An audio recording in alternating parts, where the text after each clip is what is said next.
Salut à tous les amis, c'est Maxime et bienvenue sur la chaîne The Little Things. Aujourd'hui, j'ai beaucoup de choses à vous dire. Vous savez que ça fait quasiment 2 ans que je ne suis plus sur YouTube, en tout cas en long format. Donc j'ai des petites choses à vous dire, notamment l'explication de notre absence sur YouTube, les nouveaux projets pour 2025. Vous pouvez le voir que les installations ont bien changé. Bon, je vais vous expliquer ça. C'est parti.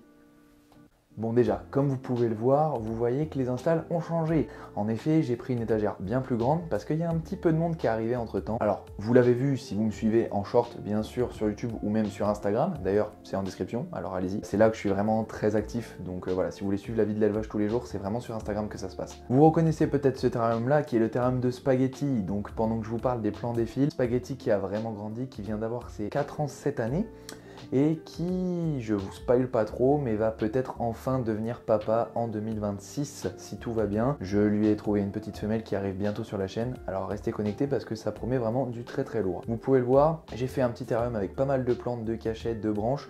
Étant donné que Spag est vraiment un serpent qui est très désensibilisé, j'ai pas besoin de lui faire un terrarium épuré, il n'est pas du tout difficile à la manipulation ou à la trappe dans son terrarium. Donc c'est vrai que c'est vraiment super sympa et en plus ça rajoute une super déco à l'étagère, ça fait vraiment un point très éclairé, très lumineux et très coloré et moi j'aime vraiment beaucoup ça. On se retrouve maintenant devant le terrarium de Casimir. Bon, la mascotte de la chaîne, j'ai envie de dire, vous le connaissez. Il n'a pas tant changé celui-ci, il varie un petit peu niveau poids, sinon niveau couleur, il reste toujours aussi incroyable avec plein de taches. Vous pouvez voir vraiment que c'est une dinguerie ce gecko. On a vraiment très hâte de le faire reproduire, si tout va bien, lui aussi en 2026. Ça va vraiment être une grande année pour TLT, avec la petite madame qu'on va vous présenter juste après. Casimir, bon, que dire sur lui, à part que c'est vraiment le gecko parfait, il est manipulable, il mange très bien, il mue parfaitement. Bon, aucun problème avec ce gecko, vraiment jusque-là depuis 2 ans, il n'y a rien qu'à changer, il est toujours parfait. Allez, donc on se retrouve devant la partie, je vais dire, boîte. Alors, toujours pareil, c'est provisoire bien sûr. Le temps que j'ai des futures installs un petit peu plus développées. Une que vous connaissez pas sur YouTube.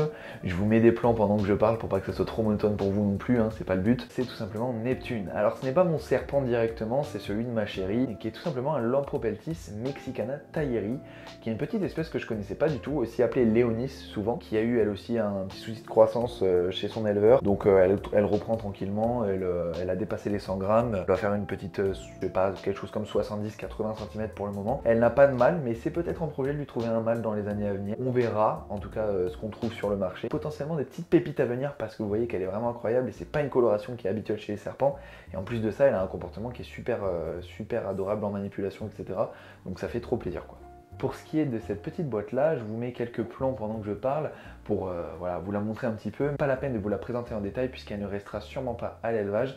C'est la petite Vegas qui devait aller avec Odin, pour ceux qui me suivent sur Instagram, qui est parti récemment chez sa nouvelle famille, suite à des changements de projet tout simplement, rien de grave, vous inquiétez pas, mais juste on change de projet et donc pour offrir le meilleur à nos animaux, on préfère qu'ils partent chez quelqu'un d'autre plutôt qu'ils restent en boîte toute sa vie, ça serait quand même dommage, surtout pour des serpents adultes.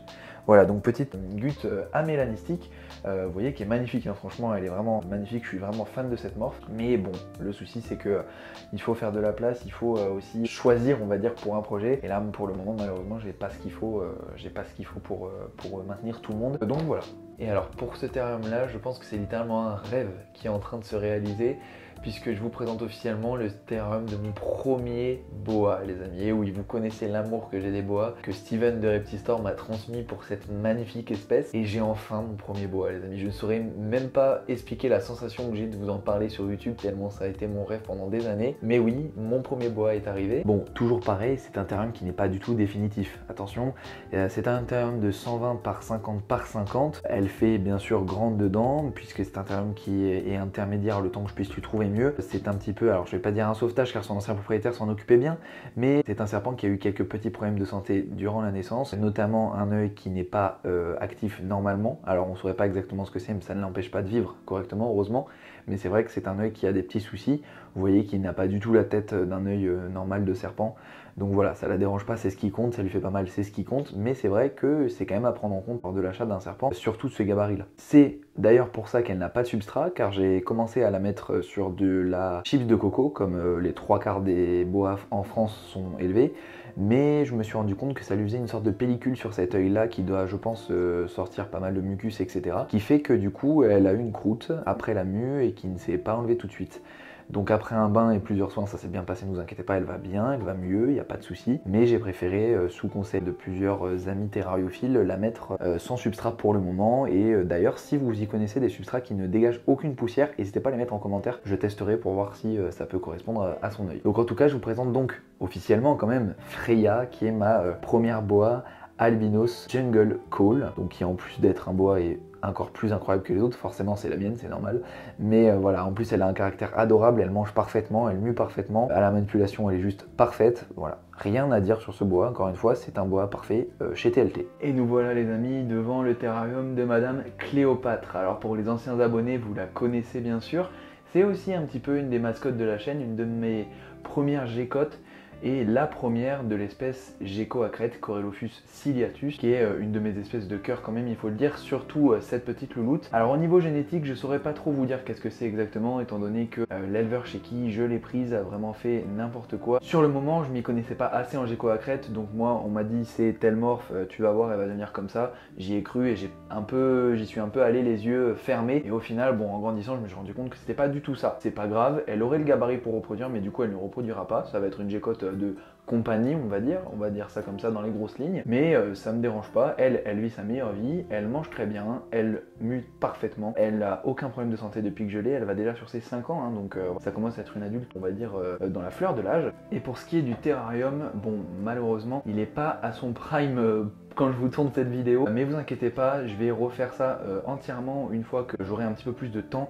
Je vais me renseigner vraiment sur des jolies plantes, je vais lui acheter une belle rampe LED et ça va vraiment rendre très très bien. Donc dites-moi en commentaire si ça vous intéresse, une vidéo construction pour un terrarium planté d'un gecko à crête. Si c'est le cas, je vous filmerai tout ça et je vous partagerai bien sûr tout sur mes réseaux sociaux et sur la chaîne. Et pour finir sur mon tour de l'année 2025, vous voyez qu'on se retrouve devant un petit terrarium par la taille et aussi par l'habitante. En effet, c'est la future femelle, ça y est, enfin, j'ai envie de dire, depuis tout ce temps d'attente, de notre petit Casimir. Pendant que je parle, toujours les plans défilent sous vos yeux ébahis. C'est la nouvelle femelle que j'ai trouvée à Casimir. Pourquoi nouvelle ? Tout simplement parce que Némésis, de son prénom, va, alors j'aime pas ce terme car elle ne remplacera jamais dans nos cœurs bien sûr Tsuki, mais elle va prendre la place au niveau reproduction de Tsuki avec Casimir, suite à des causes dont j'ai pas forcément envie de parler. Sur les réseaux sociaux, Tsuki nous a quittés en 2024, dans l'été 2024, donc vous vous rendez bien compte bien sûr que ça m'a énormément touché. Donc pour Némésis, c'est un terrarium de 60 par 35 par 35 qui est provisoire pour le moment. Elle va grandir de toute façon et encore grossir, donc elle ira dans un terrarium définitif pour l'année de la reproduction, c'est-à-dire 2026, hein, puisque c'est bientôt les amis. Voilà pour Némésis, donc tout va très bien pour elle, elle grandit tranquillement, elle aura 3 ans en 2026 et elle fera, j'espère, normalement le poids pour la repro, donc en tout cas on fait tout pour, donc ça devrait le faire. Et voilà les amis, on est déjà sur la fin de cette vidéo. Et oui, une vidéo haute en couleurs et avec beaucoup de présentations. Je suis très très content et fier de vous représenter tous ces animaux et surtout de revenir officiellement sur YouTube parce que oui, vous l'aurez compris, cette vidéo signe le retour en force de TLT sur YouTube. Alors, les explications pour les projets des années à venir et pour ce que devient TLT en général arrivent aussi très vite sur YouTube, donc restez connectés pour ceux que ça intéresse. Soyez rassurés, TLT après 2 ans d'absence revient bel et bien sur YouTube les amis. Vous connaissez la chanson, il me reste plus qu'à vous dire abonne-toi si c'est pas déjà fait, le petit pouce bleu, le partage et puis prenez soin de vous et de vos bêtes. Peace les potes.